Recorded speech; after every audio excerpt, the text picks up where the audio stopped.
जय हिंद, नमस्कार। मैं अमर कुमार एक बार फिर से आप लोगों का स्वागत कर रहा हूं अमर स्टडी मित्र के यूट्यूब चैनल पर। तो दोस्तों, आप लोग यूपी ट्रिपल एससी पेट की तैयारी कर रहे हैं और देख रहे हैं किस तरीके से जो है एग्ज़ाम नज़दीक आता जा रहा है। तो उसी सिलसिले में आज ये हमारा तीसरा वीडियो है और ये वीडियो है भारतीय संविधान से रिलेटेड।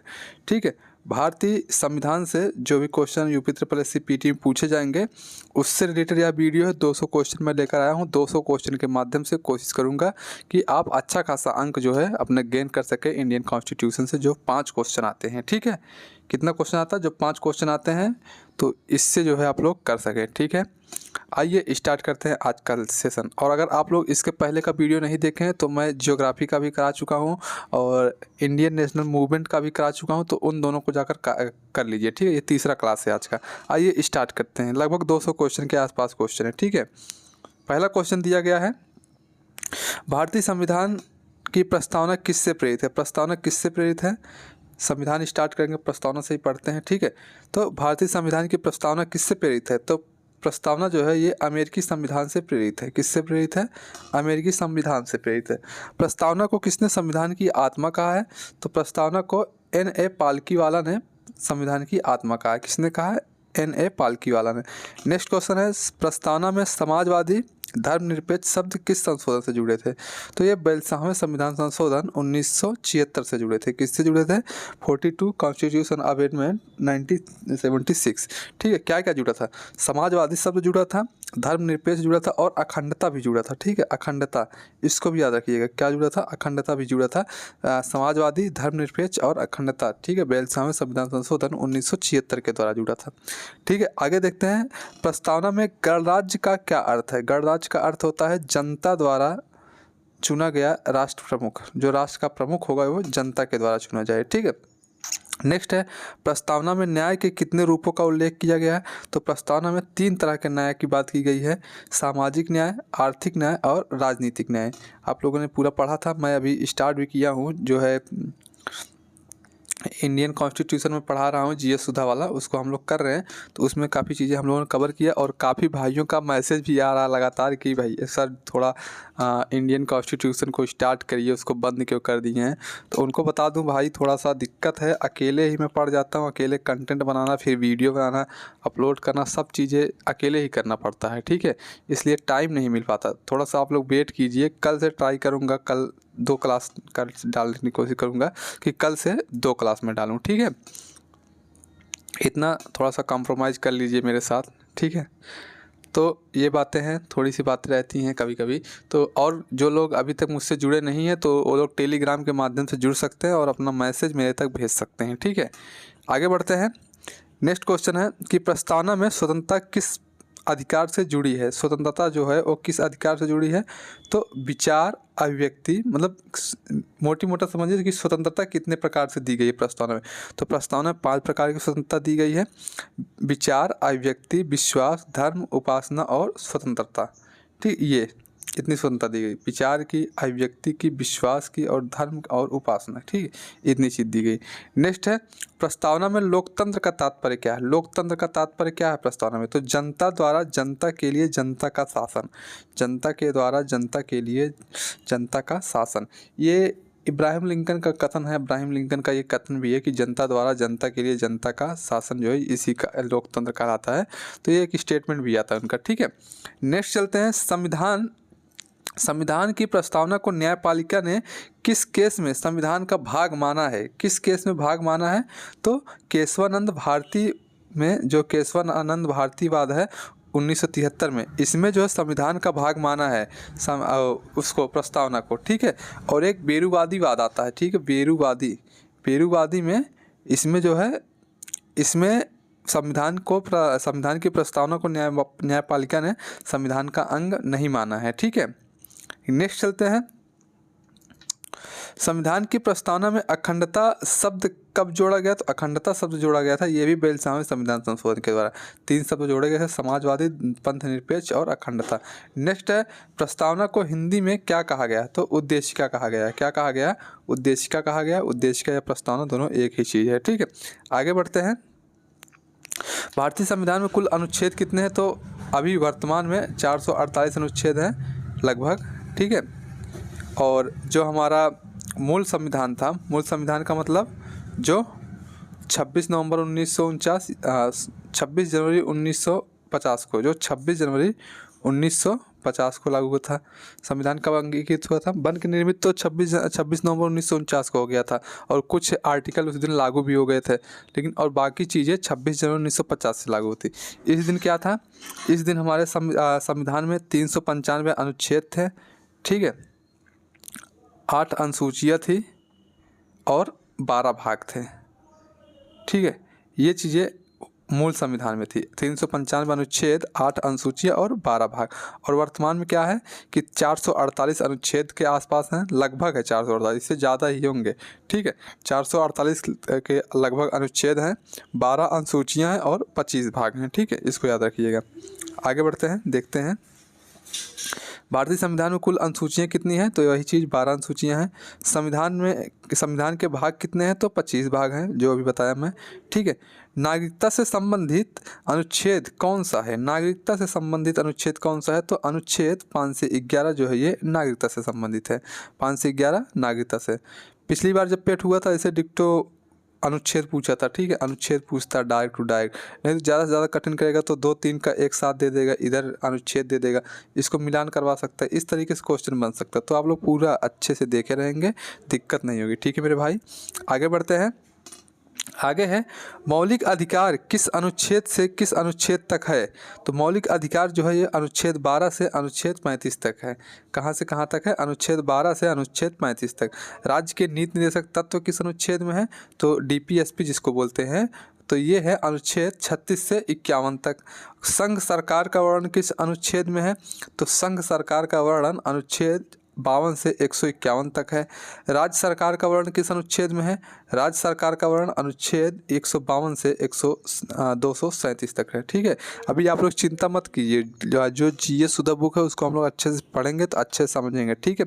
ये जैसे अगर आप लोगों ने पढ़ा है पहले से, तो आप लोग पढ़े पेट का एग्ज़ाम देने जाए तो आप लोग इसके माध्यम से अपना फास्ट रिवीजन कर सकते हैं कि एक ही वीडियो में पूरा अनुच्छेद समझ लेंगे, पूरी चीज़ें एक ही वीडियो में आप लोग समझ लेंगे, ठीक है। और अगर अच्छा लग रहा, मेहनत अच्छा लगा तो वीडियो को लाइक कर दीजिएगा, ठीक है। और देखिए पूरा वीडियो देखिए, पूरा कंप्लीट कीजिए। न्यायपालिका का वर्णन किस अनुच्छेद में है? न्यायपालिका का वर्णन, ठीक है, तो ये है अनुच्छेद 124 से 147 तक, ठीक है। राष्ट्रपति पद की शपथ किस अनुच्छेद में है, तो ये अनुच्छेद 60 में है। 60 में क्या है? शपथ है राष्ट्रपति का। मौलिक अधिकार संविधान के किस भाग में, तो भाग 3 में है। मौलिक अधिकार या मूल अधिकार, ठीक है। समानता का अधिकार किस अनुच्छेद में है? समानता का अधिकार 14 से 18 तक है, समानता का अधिकार, ठीक है। स्वतंत्रता का अधिकार किस अनुच्छेद में, तो अनुच्छेद 19 से 22 तक जो है यह स्वतंत्रता का अधिकार है। उसमें भी कई तरह की स्वतंत्रता है, ठीक है। शोषण के विरुद्ध अधिकार किस अनुच्छेद में है, तो अनुच्छेद 23-24 में शोषण के विरुद्ध अधिकार है। धार्मिक स्वतंत्रता का अधिकार किस में है, तो अनुच्छेद 25 से 28 में धार्मिक स्वतंत्रता का अधिकार है।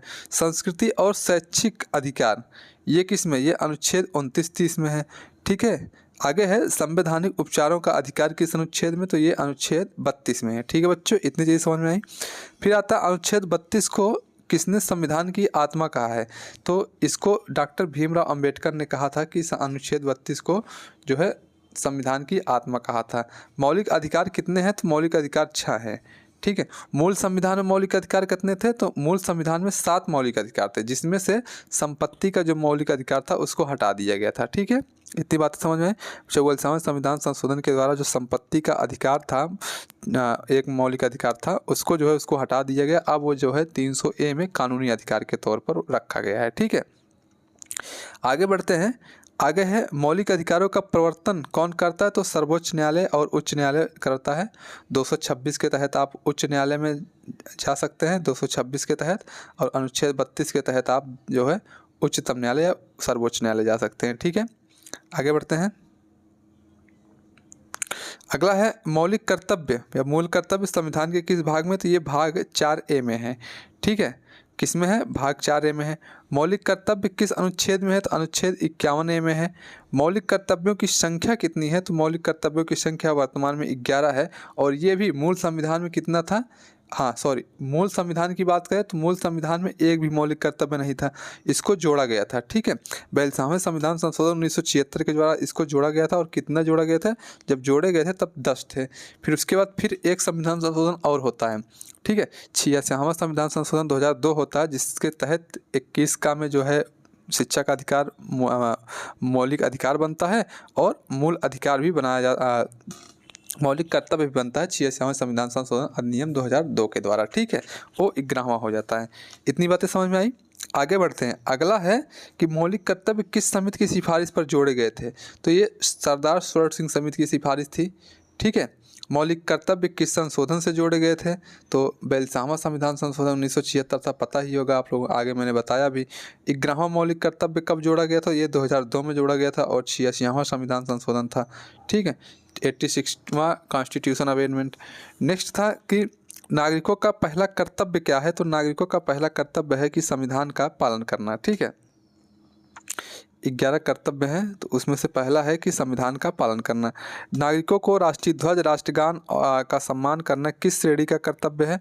तो ये जो है ये मौलिक श्रेणी का कर्तव्य है। अगला है वैज्ञानिक दृष्टिकोण और मानवतावाद विकसित करना कि जिसका कर्तव्य है, किसका कर्तव्य है ये सब करना? तो ये प्रत्येक नागरिक का। ठीक है बच्चों, बच्चों की शिक्षा सुनिश्चित करना किस मौलिक कर्तव्य में है? तो ये 11वां मौलिक कर्तव्य है। ठीक है, नीति निर्देशक तत्व संविधान के किस भाग में है? तो नीति निर्देशक तत्व संविधान के भाग 4 में है। ठीक है, आगे बढ़ते हैं। अगला है नीति निर्देशक तत्व किस देश के संविधान से लिए गए थे? ये आयरलैंड से लिए गए हैं। समान नागरिक संहिता किस अनुच्छेद में है? तो अनुच्छेद 44 में समान नागरिक संहिता है। ठीक है, अगला है पंचायतों का गठन किस अनुच्छेद में? तो अनुच्छेद 40 में। इंपॉर्टेंट है पंचायतों का गठन UP SSSC की दृष्टि से। ठीक है, यहाँ से क्वेश्चन बन सकते हैं। पर्यावरण संरक्षण किस अनुच्छेद में है? तो ये अनुच्छेद 48A में है। ठीक है बच्चों, इतनी चीज़ें समझ में आई। हम लोगों ने क्या क्या पढ़ लिया? प्रस्तावना पढ़ लिया, अनुसूचियों के बारे में देख लिया, कितने भाग अनुसूची ये सब देख लिया। उसके बाद हम लोगों ने जो है नागरिकता पढ़ लिया, मूल अधिकार पढ़ लिया, मूल कर्तव्य पढ़ लिया, DPSC पढ़ लिया। ये सब मेजर जो इंपॉर्टेंट चीज़ें थी इसको पढ़ लिया। अब इसके बाद भी चलते हैं, अभी क्वेश्चन इससे भी संबंधित क्वेश्चन और है, आगे पीछे क्वेश्चन ऐसे लगाया हूँ मैं, तो उसका दिक्कत नहीं, क्वेश्चन अभी और मिलेंगे। फिर हम लोग आगे चलते हैं। मवेशियों की हत्या रोकने का प्रावधान किस अनुच्छेद में है? तो ये अनुच्छेद 48 में है। ठीक है, पोषण स्तर सुधारने का प्रावधान, पोषण स्तर सुधारने का प्रावधान किस अनुच्छेद में है? अनुच्छेद 47 में है। ठीक है, श्रमिकों के लिए उचित कार्य परिस्थितियाँ ये अनुच्छेद 42 में है। ठीक है, अंतर्राष्ट्रीय शांति और सुरक्षा को बढ़ावा देना, अंतर्राष्ट्रीय शांति और सुरक्षा को बढ़ावा देना किस अनुच्छेद में है? तो ये हो जाएगा अनुच्छेद 51 में। ठीक है बच्चों, नीति निर्देशक तत्व जो है ये न्यायालय द्वारा लागू कराए जा सकते हैं या नहीं? तो यह नहीं होता है, यानी कि यह न्याय योग्य नहीं है, न्यायालय के द्वारा इसको लागू नहीं कराया जा सकता। जबकि जो मौलिक अधिकार होता है वो न्याय योग्य होता है, उसको न्यायालय के द्वारा लागू कराया जा सकता है। ठीक है, आगे चलते हैं। अगला क्वेश्चन है भारत किस प्रकार का संघ है? तो भारत अर्धसंघात्मक है। ठीक है, नेक्स्ट है राष्ट्रपति का चुनाव कौन करता है? तो निर्वाचक मंडल राष्ट्रपति का चुनाव करता है। ठीक है, कौन करता है? निर्वाचक मंडल। और निर्वाचक मंडल में राष्ट्रपति के चुनाव के निर्वाचक मंडल में कौन कौन होते हैं? लोकसभा के निर्वाचित सदस्य, ठीक है, राज्यसभा के निर्वाचित सदस्य और दिल्ली और पुडुचेरी के निर्वाचित सदस्य। ठीक है, नेक्स्ट है राष्ट्रपति का कार्यकाल कितना होता है? तो 5 वर्ष का होता है। प्रधानमंत्री किसके प्रति उत्तरदायी होता है? तो लोकसभा के प्रति उत्तरदायी होता है प्रधानमंत्री। राज्यपाल को कौन नियुक्त करता है? राज्यपाल को राष्ट्रपति नियुक्त करता है। ठीक है, राज्यसभा की अधिकतम संख्या कितनी होती है? तो राज्यसभा की अधिकतम संख्या 250 होती है, जिसमें से 12 लोगों को राष्ट्रपति मनोनीत भी करता है। ठीक है, 12 लोगों को राष्ट्रपति मनोनीत करता है राज्यसभा में। आगे बढ़ते हैं। लोकसभा की अधिकतम संख्या कितनी होती है? तो 552 होती है। पहले इसमें भी 2 लोगों को मनोनीत करता था, लेकिन अब ये वाला सिस्टम खत्म हो गया है जो 2 लोगों को मनोनीत करता था राष्ट्रपति, ठीक है। भारत के प्रथम राष्ट्रपति कौन थे? तो भारत के प्रथम राष्ट्रपति डॉक्टर राजेंद्र प्रसाद जी थे। भारत की प्रथम महिला राष्ट्रपति कौन थी? तो भारत की प्रथम महिला राष्ट्रपति प्रतिभा देवी सिंह पाटिल थी, ठीक है। और उपराष्ट्रपति राज्यसभा के किस पद पर होते हैं? तो सभापति के पद पर होते हैं। उपराष्ट्रपति ये सभापति का वेतन भी लेते हैं, ठीक है। नेक्स्ट आता है पंचायती राज किस संशोधन से लागू हुआ है? तो पंचायती राज 73वें संविधान संशोधन 1992 से। कहीं कहीं ये 1993 दिया रहता है, 1992-93, ठीक है। तो इससे कंफ्यूज मत होइएगा, चाहे 92 रहे चाहे 93 रहे, दोनों सही है, ठीक है। जो भी रहेगा आप लोग उसको करके आइएगा, ठीक है बच्चों। आगे चलते हैं। नगर पालिका किस संविधान संशोधन द्वारा जोड़ी गई थी? तो ये भी 74वें संविधान संशोधन 1992-93, ठीक है। पंचायतों का उल्लेख संविधान की किस अनुसूची में है? तो ये 11वीं अनुसूची में है। किस में है? 11वीं अनुसूची में है, ठीक है। समझ में आ रहा है? मैं बोला भी था कल वाले वीडियो में कि अगर कोई दिक्कत रहेगी, कोई परेशानी रहेगी, तो आप लोग कमेंट बॉक्स में कमेंट खुला रहता है, कमेंट कर सकते हैं, ठीक है। इसके लिए आप बाध्य नहीं है, जो भी चीज़ें हो आप लोग बता सकते हैं, अपनी बातों को, अपने विचार को मेरे तक पहुंचा सकते हैं, ठीक है फ्रेंड्स।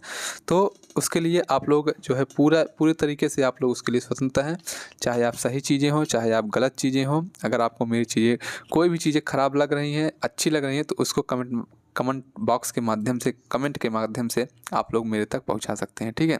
और रही बात जो भाई पॉलिटी के लिए कह रहे थे, तो पॉलिटी का क्लास स्टार्ट हो जाएगा मेरे भाई, अकेले के नाते नहीं कर पा रहा हूँ, ठीक है। तो उसको मैं स्टार्ट कर दूंगा, कल से ही स्टार्ट कर दूंगा, ठीक है। और भी काफ़ी लोग कह रहे हैं स्टैटिक जीके के लिए, तो जो लोग स्टैटिक जीके के लिए कह रहे हैं, तो जीएस सुधा का स्टैटिक जीके नहीं, लेकिन नवीन सर का स्टैटिक जीके का जो पेट के लिए इम्पोर्टेंट फैक्ट थे, तो उसको मैं एक एक टॉपिक करा चुका हूं। तो तब तक आप लोग जो लोग स्टैटिक जीके को कह रहे हैं, वो लोग उधर का एक बार वीडियो देख लीजिए। और इधर मैं जैसे ही वर्ल्ड जियोग्राफी या फिर पॉलिटिकल साइंस, हाँ, वर्ल्ड जियोग्राफी या फिर इंडियन पॉलिटी कोई ख़त्म होता है, तो मैं उसके बाद तुरंत जो है स्टैटिक जीके भी स्टार्ट कर दूंगा, ठीक है मेरे भाई। तो थोड़ा सा कॉम्प्रोमाइज़ करिए मेरे साथ, थोड़ा सा समझिए मेरी बातों को। और इस तरीके से मैं थोड़ा सा अकेले पड़ जाता हूँ, इसी नाते थोड़ा सा दिक्कत होता है, तो ठीक है, कल से देखता हूँ, कल से स्टार्ट कर दूंगा, ठीक है। तो पंचायतों का उल्लेख संविधान की किस अनुसूची में? तो ये 11वीं अनुसूची में, यहाँ तक हो गया था। आगे बढ़ते हैं।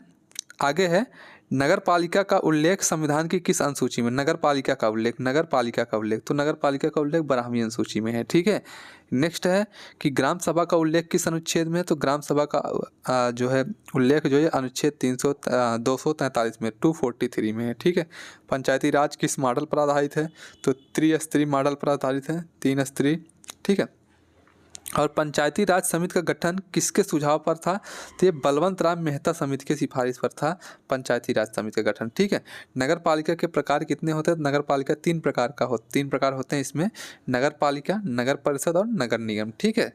इसकी भी क्राइटेरिया रहती है कि कितने से कितने जनसंख्या वाले नगर पालिका के अंतर्गत आएंगे, कितने जनसंख्या वाले नगर परिषद के अंतर्गत आएंगे, और कितने जनसंख्या वाले नगर निगम के अंतर्गत आएंगे, ठीक है। आप लोग जानते भी होंगे, देखे होंगे, कई लोग नगर पालिका में रह रहे हैं, कई लोग नगर परिषद में रह रहे हैं, कई लोग नगर निगम में रह रहे हैं, तो इसके बारे में आप लोग जान रहे हैं, ठीक है, कोई दिक्कत नहीं है। नेक्स्ट है पंचायती राज को लागू करने वाला पहला राज्य कौन था? तो राजस्थान जो था, ये पंचायती राज को लागू करने वाला पहला राज्य था, 1959 में इसने लागू किया था, ठीक है। 73वें संविधान संशोधन के तहत पंचायत का कार्यकाल कितना है? तो 5 वर्ष है। और 42वें संविधान संशोधन के नाम से प्रसिद्ध है, तो लघु संविधान। देखिए, जो 42वां संविधान संशोधन हुआ था ना, इसको मिनी कॉन्स्टिट्यूशन भी कहते हैं, लघु संविधान भी कहते हैं, क्योंकि इससे बहुत ज़्यादा संविधान संशोधन हो चुका था, ठीक है।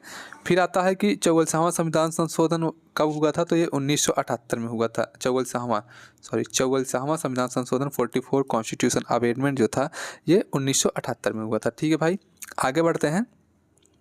आगे है मतदान की आयु 21 से घटाकर 18 किस संशोधन से किया गया था? तो ये 61वें संविधान संशोधन 1988 से किया गया था, यानी कि 61वां कॉन्स्टिट्यूशन अमेंडमेंट 1988, ठीक है। नेक्स्ट है शिक्षा का अधिकार किस संशोधन से मौलिक अधिकार बना था? तो ये था 86वां संविधान संशोधन 2002, 86वां कॉन्स्टिट्यूशन अमेंडमेंट 2002, ठीक है। नेक्स्ट है राष्ट्रीय न्यायिक नियुक्ति आयोग NJAC किस संशोधन से लाया गया, तो ये 99वां संविधान संशोधन 2014 से लाया गया था। पंचायती राज किस संशोधन से जोड़ा गया था, 73वें संविधान संशोधन से। और नगर पालिका किससे जोड़ा था, 74वें में। 1992-93 दिया रहता है तो उसको आप लोग समझ लीजिएगा, ठीक है। 24वें संशोधन से राष्ट्रपति पर क्या प्रभाव पड़ा, संसद द्वारा संशोधन विधेयक को मंजूर करना अनिवार्य होगा, ठीक है। ये 24वें नहीं है, ये 42वां है, ठीक है, 42वां है। 44वां संविधान संशोधन किससे संबंधित है, तो ये संपत्ति के अधिकार से है, ठीक है। इसके द्वारा संपत्ति के अधिकार को विधिक अधिकार बना दिया गया। आगे बढ़ते हैं।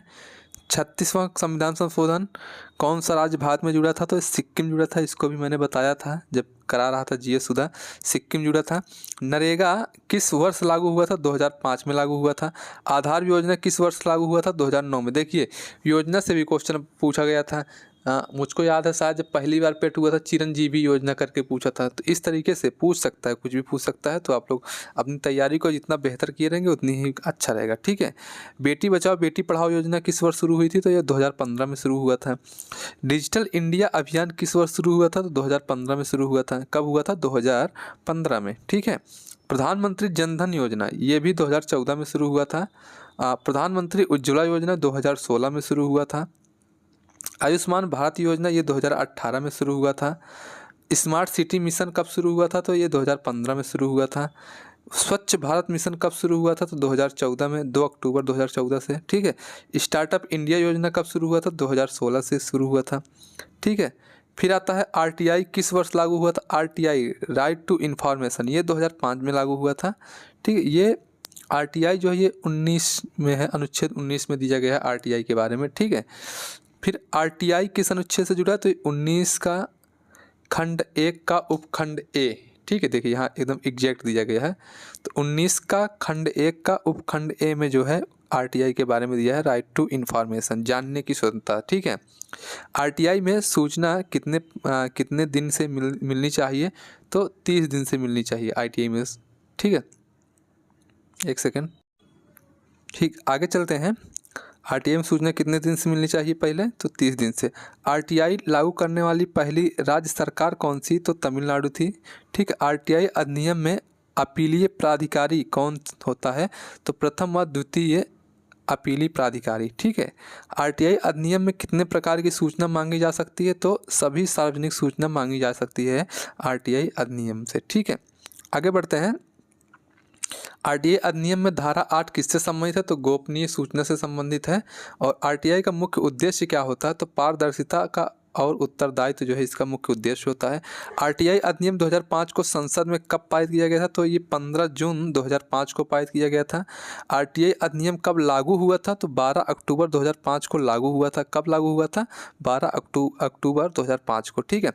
अब आगे देखते हैं RTE राइट टू एजुकेशन। देखिए RTE आपको जो है आपके सिलेबस में एकदम डिक्टो लिखा गया कि RTI के बारे में, RTE के बारे में पूछ सकता है, ठीक है।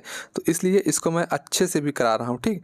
अब RTE का मतलब होता है राइट टू एजुकेशन, शिक्षा का अधिकार। तो ये किस अनुच्छेद से संबंधित है, तो आप लोग अभी पढ़े भी, तो ये अनुच्छेद 21A से संबंधित है। RTE किस संविधान संशोधन से जोड़ा गया, तो ये 86वें संविधान संशोधन 2002 से जोड़ा गया था, ठीक है। RTE किस वर्ष लागू हुआ था, किस वर्ष लागू हुआ था, तो 2010 से ये लागू हुआ था, ठीक है। एक्ट कब पारित हुआ था, तो एक्ट 2009 में पारित हुआ था। और लागू कब हुआ था, 2010 से लागू हुआ था। RTE के अंतर्गत शिक्षा किस आयु के वर्ग के लिए अनिवार्य है, तो जो 6 से 14 वर्ष के बच्चे होते हैं उनके लिए शिक्षा जो है ये अनिवार्य है, ठीक है। RTE में निजी विद्यालयों को कितने प्रतिशत सीटें आरक्षित करनी होती हैं, तो 25% सीटें जो है आरक्षित करनी होती है। आगे बढ़ते हैं।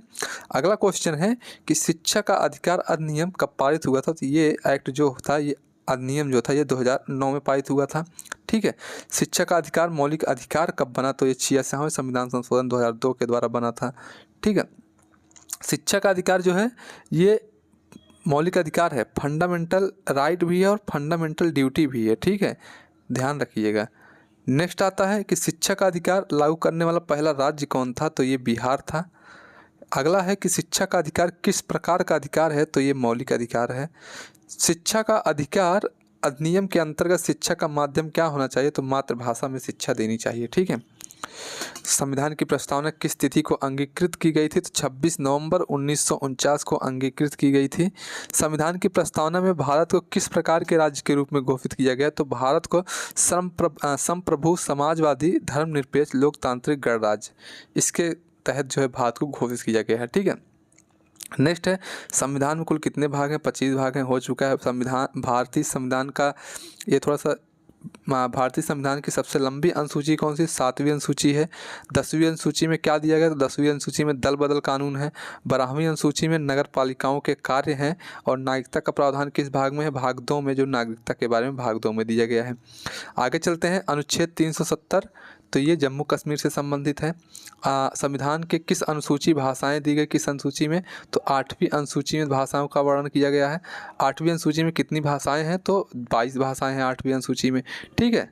समानता का अधिकार किस अनुच्छेद में है? तो अनुच्छेद 14 में समानता का अधिकार है, 14 से 18 तक। ठीक है। छुआछूत का उन्मूलन किस अनुच्छेद में? तो अनुच्छेद 17 में है। अस्पृश्यता का अंत जिसको कहते हैं, ये इंपॉर्टेंट है, आ भी सकता है। ठीक है। आगे है, अभिव्यक्ति की स्वतंत्रता। अभिव्यक्ति की स्वतंत्रता किस अनुच्छेद में है? तो अनुच्छेद 19(1) के सब क्लास 1 में। ठीक है। जीवन का व्यक्तिगत स्वतंत्रता का अधिकार किस अनुच्छेद में? तो अनुच्छेद 21 में है, जीवन जीने का अधिकार। ठीक है। शिक्षा का अधिकार 21A में है। और बाल श्रम पर रोक किस अनुच्छेद में है? तो अनुच्छेद 24 में है। ठीक है बच्चों, इतनी चीज़ समझ में आई। यहाँ उधर देखिए, हम लोग मोटी मोटा किए थे अनुच्छेद, अब यहाँ पर डिक्टो एक एक अनुच्छेद हम लोग कर ले रहे हैं। ठीक है। फिर देखते हैं कि किसी भी धर्म का प्रचार करने का अधिकार किस अनुच्छेद में? तो अनुच्छेद 25 में है। किसी अल्पसंख्यक को अपनी भाषा संस्कृति की रक्षा का अधिकार किस अनुच्छेद में? तो अनुच्छेद 29 में। ये भी क्वेश्चन पूछा गया है पेट में ही। किसी भी शैक्षिक संस्थान की स्थापना का अधिकार किस अनुच्छेद में? तो अनुच्छेद 30 में है। ठीक है। आगे बढ़ते हैं। आगे है, सर्वोच्च न्यायालय में सीधे याचिका दायर करने का अधिकार किस अनुच्छेद में है? तो अनुच्छेद 32 में है। ठीक है। संविधान और राष्ट्रीय ध्वज का सम्मान करना किसका कर्तव्य? प्रत्येक नागरिक का है। देश की संप्रभुता, एकता और अखंडता की रक्षा करना किसका कर्तव्य? प्रत्येक नागरिक का कर्तव्य है। राष्ट्रीय स्वतंत्रता संग्राम के आदर्शों को बढ़ावा देना किसका कर्तव्य है? नागरिक का कर्तव्य है। सार्वजनिक संपत्ति की रक्षा करना ये भी नागरिक का कर्तव्य है। और पर्यावरण की रक्षा करना किस मौलिक कर्तव्य में शामिल है? तो अनुच्छेद 51A के सब क्लास G में है। उत्कृष्ट कार्य के प्रति वैज्ञानिक दृष्टिकोण अपनाना किसका कर्तव्य है? नागरिकों का ही है। ठीक है। भाईचारे की भावना, संविधान का पालन करना, ठीक है, ये सब भी नागरिकों का ही है। ठीक है। आगे बढ़ते हैं। अगला है, बच्चों की शिक्षा दिलाना किसका कर्तव्य है? तो ये माता पिता या अभिभावक का कर्तव्य है। यही था जो CSM संविधान संशोधन के द्वारा जोड़ा गया था। ठीक है। फिर है, भारत की संस्कृति की रक्षा करना नागरिकों का कर्तव्य है। शराब पर प्रतिबंध किस अनुच्छेद में है? तो शराब पर प्रतिबंध जो है ये अनुच्छेद 47 में है। ठीक है। और अगर आप लोगों को सिर्फ अनुच्छेद का वीडियो चाहिए, अनुच्छेद को रिवीजन करना है, तो आप लोग जो है जा करके आप लोग मेरे प्लेलिस्ट में देख सकते हैं, वहाँ पर अनुच्छेद का भी वीडियो पड़ा हुआ है, आप लोग अनुच्छेद का रिवीजन कर सकते हैं। ठीक है। समान वेतन का प्रावधान किस अनुच्छेद में? तो 39 के D में है। तो समान कार्य के लिए समान वेतन, ठीक है, पुरुष हो या नागरिक, समान कार्य के लिए समान वेतन। रोजगार, शिक्षा और आजीविका का अधिकार किस अनुच्छेद में? तो अनुच्छेद 41 में है। कृषि और पशुपालन में सुधार का प्रावधान किस अनुच्छेद में? अनुच्छेद 48 में है। पर्यावरण, वन्य जीवों की रक्षा किस अनुच्छेद में है? तो पर्यावरण और वन्य जीवों की रक्षा करना ये अनुच्छेद 48 के A में है। ठीक है। श्रमिकों को विश्राम और अवकाश प्रदान करना किस अनुच्छेद में है? तो ये अनुच्छेद 43 में है। ठीक है मेरे भाई, समझ में आया ना इतनी चीज़ें? अगर वीडियो अच्छी लग रही है, मेहनत अच्छा लग रहा है और क्वेश्चन अच्छा लग रहा है तो लाइक कर दीजिएगा। ठीक है, लाइक ज़रूर कीजिए, इससे मोटिवेशन मिलता है कि नहीं, मैं जो मेहनत कर रहा हूँ, जो मैं इतने सारे कंटेंट इकट्ठा कर रहा हूँ, उसको बना रहा हूँ, ठीक है, तो मेरे दोस्तों को, मेरे भाइयों को पसंद में आ रहा है। ठीक है, तो अगर पसंद आए तो कमेंट में हार्ट भी भेज दीजिएगा और वीडियो को लाइक ज़रूर कर दीजिएगा। ठीक है भाई, इतना कार्य तो आप लोग कर सकते हैं, इतना काम मेरे लिए आप लोग कर सकते हैं। ठीक है, आगे बढ़ते हैं। नीति निर्देशक तत्व किस प्रकार के अधिकार हैं? तो ये गैर न्यायिक अधिकार है, ये न्यायालय से नहीं मिल सकते, न्यायालय में नहीं जा सकते नीति निर्देशक तत्व के लिए। ठीक है, नीति निर्देशक तत्व का उद्देश्य क्या है? तो कल्याणकारी राज्य की स्थापना करना। क्या? कल्याणकारी राज्य की स्थापना करना, ये नीति निर्देशक तत्व का कार्य है। नीति निर्देशक तत्व किसके लिए बाध्यकारी हैं? तो राज्य के लिए बाध्यकारी हैं। ठीक है, नीति निर्देशक तत्व को किसने संविधान की आत्मा कहा? तो ग्रानविल ऑस्टिन ने इसको संविधान की आत्मा कहा। ठीक है, देखिए N पालकीवाला ने प्रस्तावना को संविधान की आत्मा कहा। B.R. अम्बेडकर ने अनुच्छेद 32 को संवैधानिक उपचारों के अधिकार को संविधान की आत्मा कहा। और ग्रानविल ऑस्टिन ने नीति निर्देशक तत्व को संविधान की आत्मा कहा। ठीक है, तीनों चीज़ें एक जगह हो गई, आप लोग को याद हो गया होगा। ठीक है, भारत के राष्ट्रपति कौन होते हैं? तो राष्ट्राध्यक्ष होते हैं। जो भारत का राष्ट्रपति होता है वो राष्ट्र का अध्यक्ष होता है। ठीक है, और प्रधानमंत्री कौन होता है? ये राष्ट्र सरकार का प्रमुख होता है। प्रधानमंत्री सरकार का प्रमुख होता है। ठीक है, संसद के कितने सदन होते हैं? तो संसद के 2 सदन होते हैं, लोकसभा और राज्यसभा। और अगर यही क्वेश्चन पूछ ले कि संसद के अंग कितने होते हैं, तो संसद के 3 अंग होते हैं, लोकसभा, ठीक है, राज्यसभा और राष्ट्रपति। ये इन 3 लोगों से मिलकर संसद बनता है। ठीक है, संसद का निर्माण होता है। अंग पूछे तो इन 3 लोगों को सरला जिसको कहते हैं, सरला। संसद में लोकसभा, राज्यसभा और राष्ट्रपति। ठीक है, 3 लोगों से बनता है। और सदन कितने होते हैं? 2 सदन होते हैं, लोकसभा और राज्यसभा। ठीक है, निम्न सदन और उच्च सदन। ठीक है, राष्ट्रपति पद का कार्यकाल कितने वर्ष का होता है? तो 5 वर्ष का कार्यकाल होता है। राष्ट्रपति का चुनाव कितने वर्षों के लिए होता है? तो राष्ट्रपति का चुनाव 5 वर्षों के लिए होता है। ठीक है, बढ़ते हैं आगे। अगला क्वेश्चन है, प्रधानमंत्री का चयन कौन करता है? तो प्रधानमंत्री का चयन राष्ट्रपति करता है। देखिए, जो प्रधानमंत्री रहता है ना, वो बहुमत दल का नेता रहता है। जो दल रहता है, जो पार्टी रहती है, जो बहुमत पाती है, फिर उसमें से वो लोग अपने नेता को बताते हैं कि ये मेरा नेता है बहुमत दल का, फिर उसी को राष्ट्रपति के द्वारा प्रधानमंत्री बनाया जाता है। ठीक है, राज्यपाल का कार्यकाल कितने वर्ष का होता है? तो ये 5 वर्ष का होता है। और विधान परिषद किस राज्य में होती है? विधान परिषद द्विसदनी राज्यों में होती है।